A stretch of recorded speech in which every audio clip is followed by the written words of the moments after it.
Good afternoon, Mr. President. Sir, we understand that you earlier mentioned that you do not want to dignify statements from former You do not want to dignify statements from former Ako Bicol Party List Representative Zaldico, but he came out with a recent video claiming that you received over 50 billion, if I'm correct, in kickbacks. We know that you don't want to respond to this anymore, but the public begs for your answer. How do you actually convince the public that in this battle of he said versus you said, how do you convince the public that you are the more credible side of the story, and how do you respond to his allegations directly? Patuloy ang banggaan sa pagitan ni former Representative Zaldico at Pangulong Bongbong Marcos matapos akusahan ni Ko ang presidente at former Speaker Martin Romualdez na umano'y nakakuha ng bilyon-bilyong kickback mula sa flood control projects.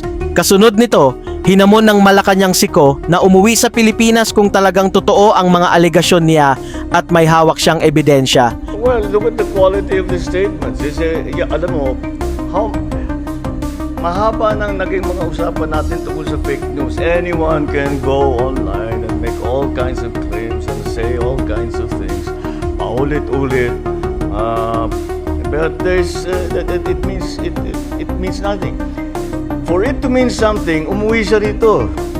Harapin niya yung mga kaso niya. Kung meron siyang gusto sabihin niya. Malalaman naman ng tao yan eh.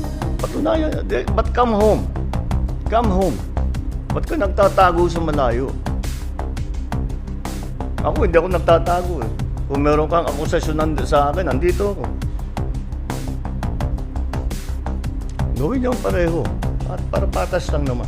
Nag-viral ang panibagong video ni Ko na napost ngayong Lunes sa kanyang Facebook account kung saan sinabi niyang may mas detalyado pa siyang alam tungkol sa di umano'y 56 na bilyong pondo na sangkot umano ang dalawang opisyal. Papalabasin ng administrasyon na ako ay isang terorista sa loob at labas ng Pilipinas. Para mailibing ako kasama ang katotohanan kahit saan man ako pumunta.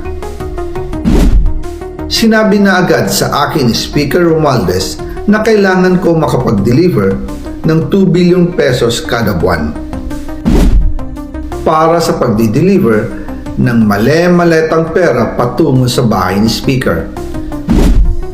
Ang sinabi mismo ni Speaker Martin sa akin na hati sila ni Pangulong Marcos sa perang yon.